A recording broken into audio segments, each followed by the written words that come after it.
Assalamualaikum, balik lagi di channel jam 12. Oke, kali ini aku mau nerusin alur cerita dari manhwa Reincarnation of the Stronger Sword God yang chapter 39 sampai 42. Oke, langsung saja masuk ke ceritanya. Oke, di chapter sebelumnya, Si Feng berhasil mengangkat kutukan demon dan juga memberi pelajaran ke Iron Sword dan kawan-kawannya. BTW sebenarnya di sini ada yang berubah atau dilewati dari novelnya. Setelah mendapatkan batu filsuf, seharusnya diperlihatkan bagaimana kehidupan Si Feng di dunia nyata.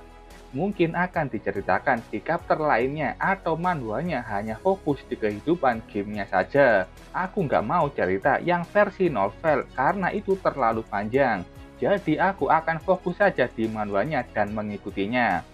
Lanjut ke ceritanya. Terlihat sebuah party yang sedang melakukan raid dungeon.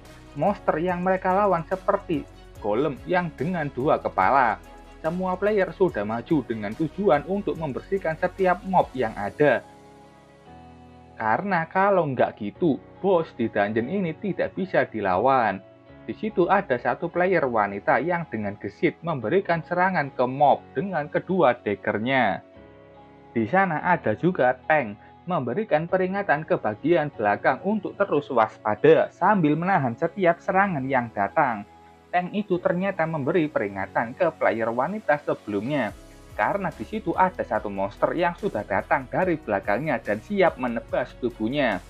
Player wanita ini menoleh ke belakang dan kaget melihat monster yang sudah di belakangnya itu. Saat itu datang player lain dengan pedangnya menyuruh player itu untuk menunduk. Konsekutif cut, serangan beruntun darinya berhasil mengalahkan monster tersebut. Ternyata ini party yang dipimpin oleh Xing Shui atau Gentle Snow. BTW aku akan panggil Gentle Snow sebagai Xing Shui saja, sesuai nama Cinanya. Xing Shui bilang jika staminamu habis mundur saja dan beristirahat. Player itu menerima perintah dari Xing Shui dengan baik. Monster lain sudah datang menuju ke sana. Xing Shui tak mau menunggu lama. Dia sudah maju, memberikan serangan yang dengan mudah mengalahkan setiap monster. Xing Shui begitu kuat, bisa menghabisi mob monster yang ada hanya sekali serangan saja. Bahkan para monster di sana sudah ketakutan kepada Xing Shui.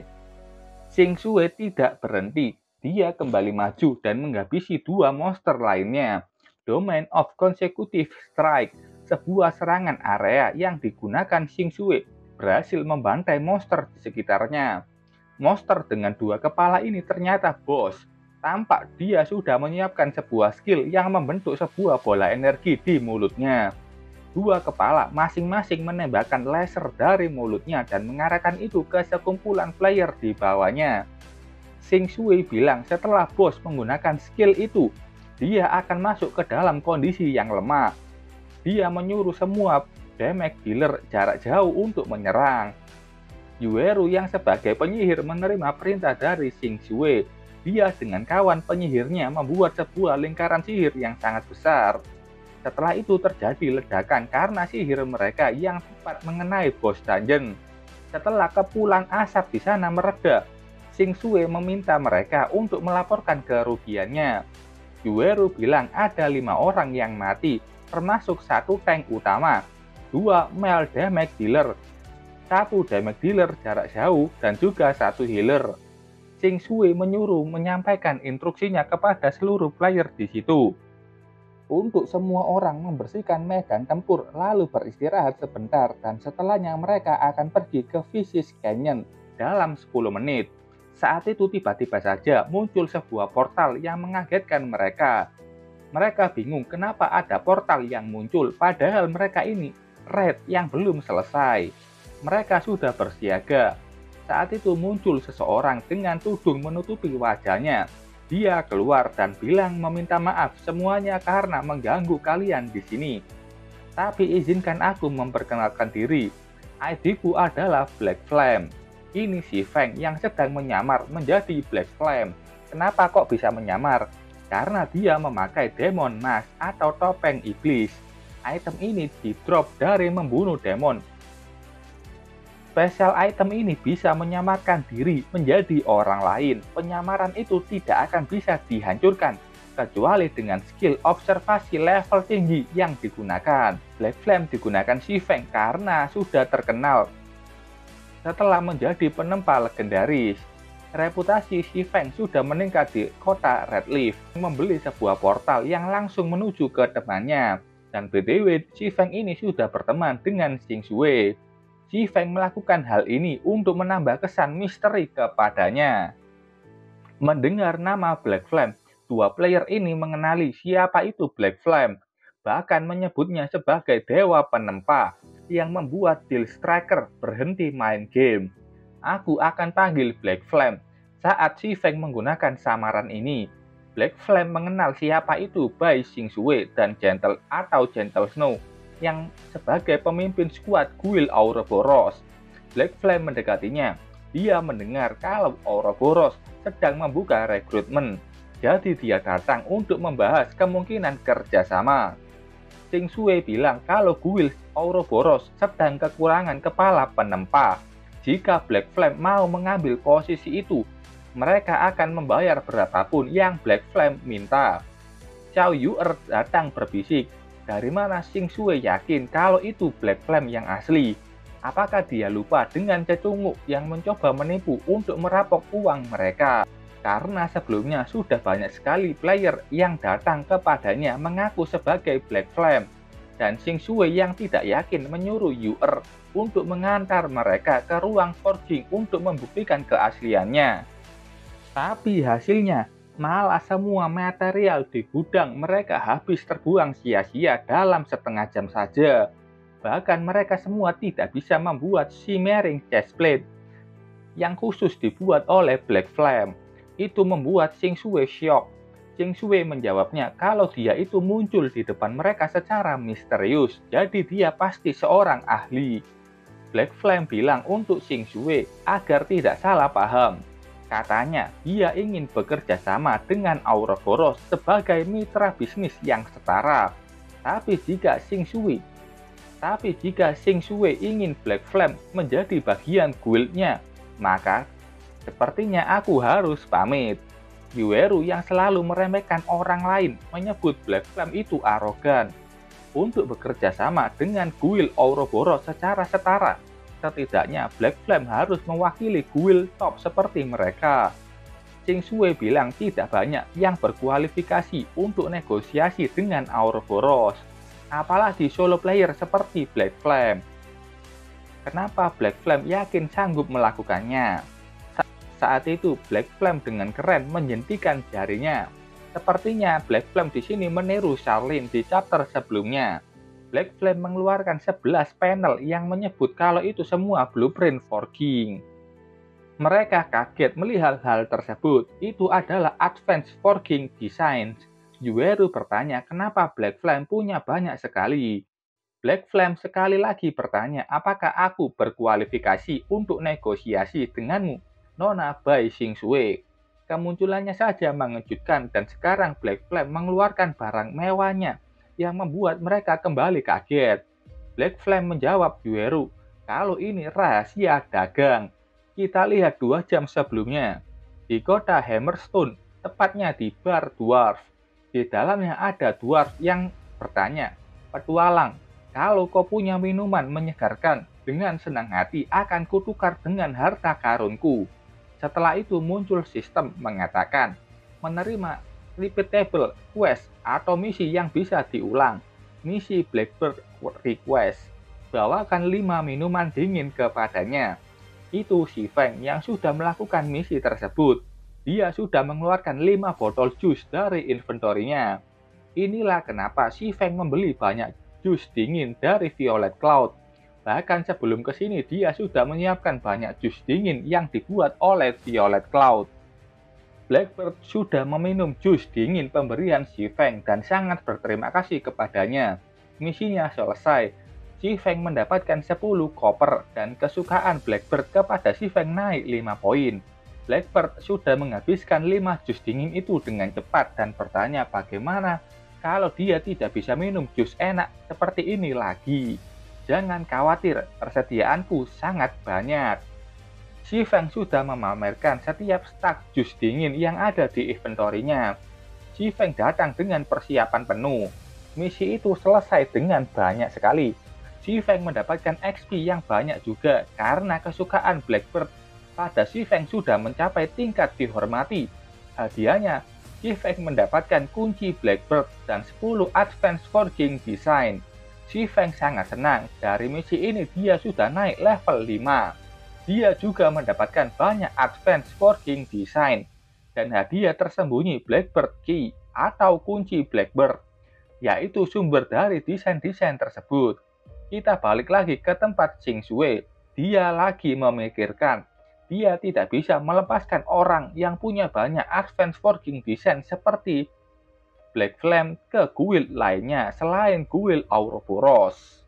Xing Shui sampai pada keputusan dia akan menerima syarat apapun dari Black Flame. Itu mengejutkan rekan-rekannya. Tapi jawab Black Flame unik. Dia malah berbalik pergi dan bilang, "Tapi aku sudah tidak ada minat lagi." Xing Shui dengan cepat meminta maaf untuk mencegah Black Flame pergi dari situ. Bahkan Xing Shui sampai menunduk meminta maaf karena berlaku kurang sopan. "Tolong pertimbangkan keputusanmu terkait permintaan guild Ouroboros." Yueru sampai kaget dengan tindakan Xing Shui. Kenapa sampai menunduk padanya? Black Flame itu hanyalah seorang blacksmith biasa. Xing Shui bilang, kalau dia sudah memastikan Black Flame itu memang yang asli, dengan bantuan Black Flame, guild Ouroboros mereka pasti bisa menjadi nomor 1 di God Domain. Black Flame berhenti. Dia menoleh ke belakang. Sebagai pemimpin skuad guild Ouroboros, kau jelas sudah memasang kepalamu dengan benar. Aku bersedia bekerja sama denganmu dan menyediakan equipment terbaik untuk guild Ouroboros. Tentu dengan harga yang tepat. Xing Shui bersalaman dan bilang, Xing Shui berharap kemitraan mereka sekuat dan sekeras batu.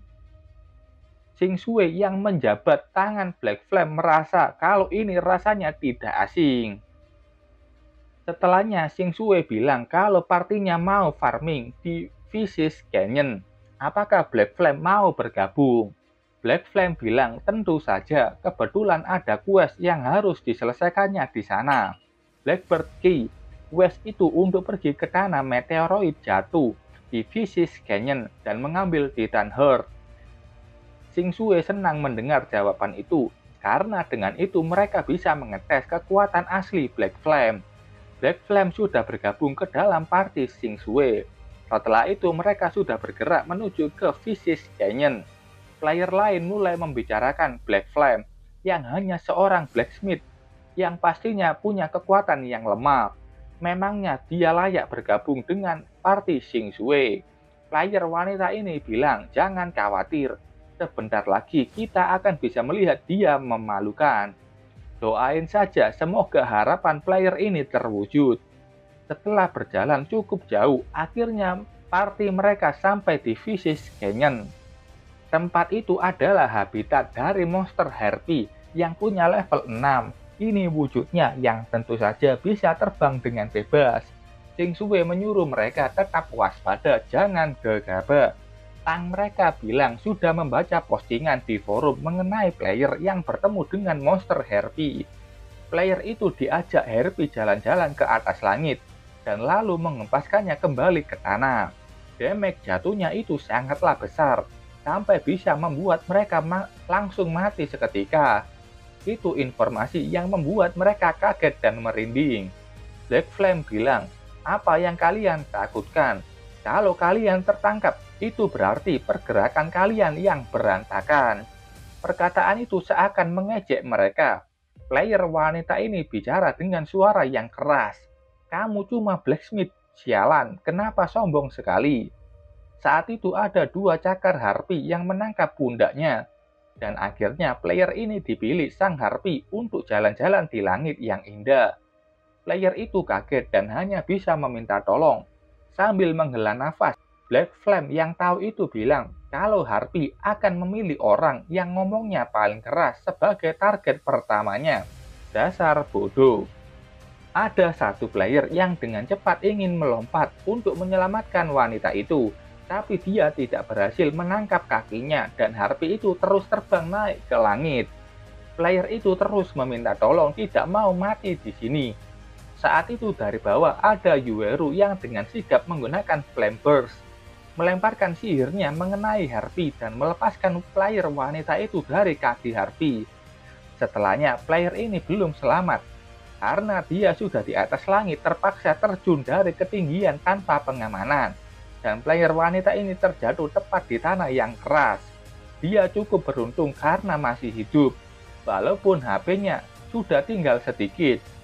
Yueru hanya bisa bilang kalau itu menyedihkan. Player wanita ini malah menyalakan Black Flame yang mengalihkan perhatiannya. Black Flame memberinya nomor 1 dalam menyalahkan orang lain. Saat itu ada harpi lain yang terbang mendekat. Harpi itu tampaknya menuju ke Black Flame, tapi Black Flame hanya tersenyum melihat harpi itu terbang mendekat. Black Flame memberikan satu tebasan kuat. Tebasan itu berhasil memotong satu sayap harpi.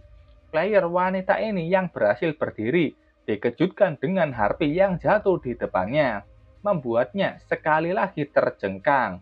Black Flame bilang itu gampang, sambil tersenyum ke player wanita itu seperti mengejek. Melihat senyuman dari Black Flame membuatnya marah dan bilang, kau itu hanya beruntung bisa memotong sayapnya. Harpi yang sebelumnya berdiri dan dengan cepat menyiapkan kakinya untuk menghancurkan tubuh lawannya. Player itu dengan cepat menghindari serangan dari Harpi, bahkan dia tidak bisa menyerang balik. Karena ada Black Flame yang sudah dengan kecepatan dan teknik pedangnya berhasil membelah tubuh Harpi menjadi dua bagian. Player wanita ini hanya bisa terdiam melihat apa yang dilakukan Black Flame. Drop Harpi sudah terjatuh tepat di depannya, yang artinya harpi itu sudah mati. Black Flame menyarungkan kembali pedangnya. Itu membuat player lain kaget. Blacksmith yang mereka anggap lemah malah membunuh harpi dengan cepat. Xing Sue dalam pikirannya hanya pernah melihat si Feng yang memakai support skill luar biasa seperti itu. Apakah Black Flame ini benar-benar hanya blacksmith? Black Flame kembali mengenakan tudungnya. Kenapa kalian malah melamun? Ambil lootnya dan kita akan lanjut berjalan. Xiao Yuer dan yang lainnya sudah berjalan, meminta Yueru juga untuk ikut lagi. Yueru dalam hatinya kaget saat melihat para harpi yang menjadi ketakutan hanya karena Black Flame. Dalam pikirannya, apakah dia tidak cukup beruntung untuk bertemu si Feng lainnya? Mereka sudah sampai di lokasi tanah meteor jatuh, tempat yang seperti tanah tandus dengan lubang besar. Mungkin efek dari meteor yang terjatuh. Monster di sana punya bentuk seperti robot. Mereka ini Mechanical Knight sebagai bos. Ada juga Mechanical Warrior, monster elite, dan Mechanical Puppet dengan level 10 sampai level 9. Xing Sue tanya, kau sedang menjalankan misi apa sampai harus melawan monster sekuat itu? Black Flame bilang itu adalah misi Hidden, mengambil Titan Heart. Xing Sue tahu kalau rata-rata timnya saat ini berlevel 6. Melawan monster level 9 ke atas itu hanya cari mati saja. Xing Sue melanjutkan untuk memastikan keselamatan mereka. Mereka harus mengalahkan itu satu persatu. Dia menyuruh Yueru memancing musuh dengan magic spell. Setelah itu, tank akan mengambil aggro dan mereka bisa mengalahkan monsternya. Yueru siap dan akan memulainya. Tapi Black Flame mencegahnya. Dia bilang tunggu.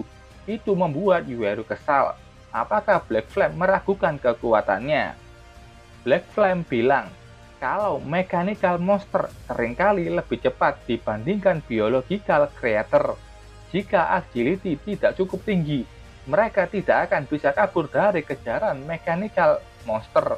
Dia tanya, apa ada orang yang punya agility di atas 14?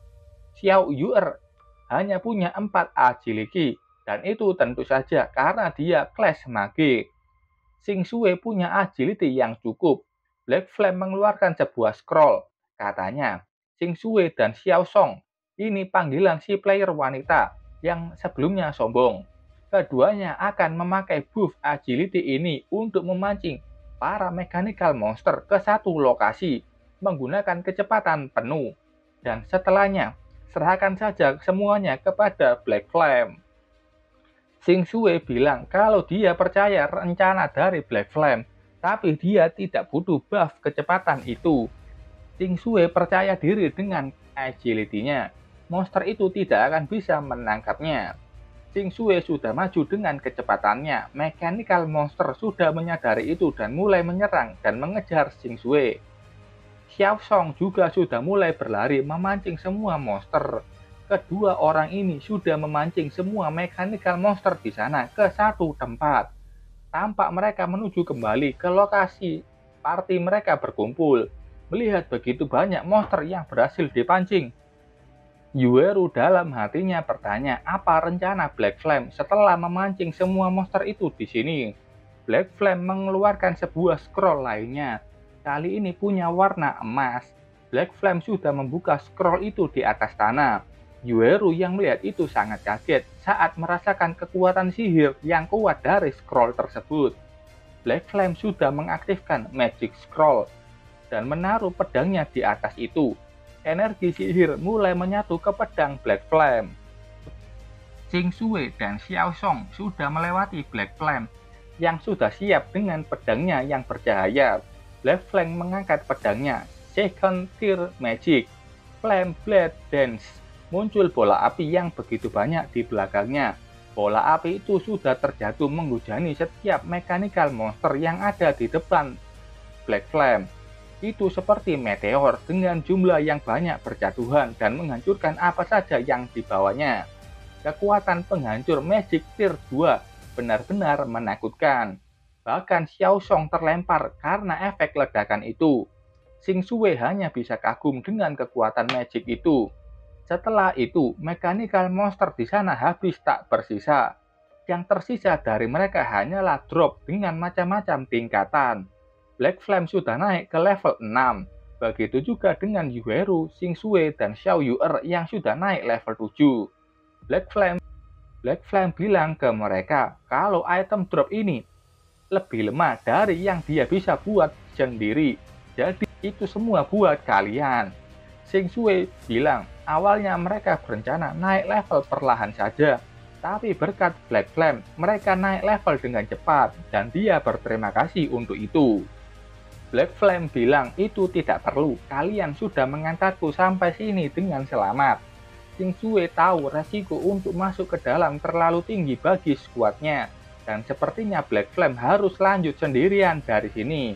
Black Flame tidak masalah dengan itu dan bantuan mereka itu sudah cukup. Dia bahkan memberikan sebuah scroll untuk menuju ke kota. Dengan ini akan membantu mereka kembali ke kota dengan cepat.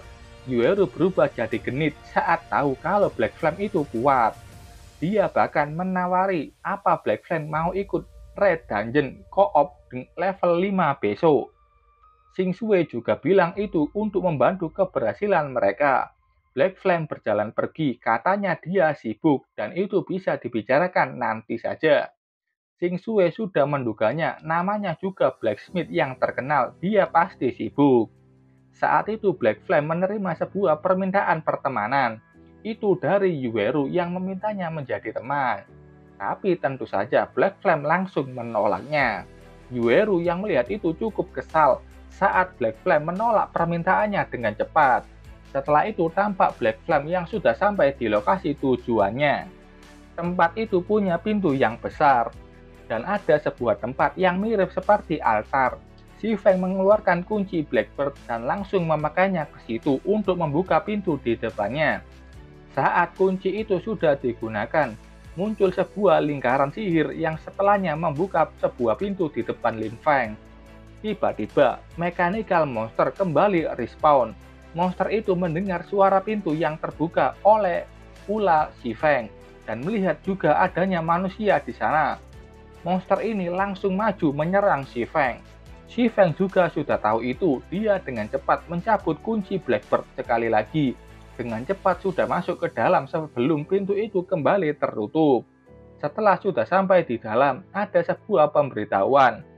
Kalau Si Feng baru saja menemukan Steel Fortress Baruta. Oke, Sampai sini dulu ceritanya. Terima kasih buat kalian yang sudah menonton videonya sampai selesai. Salam jam 12. Bye-bye.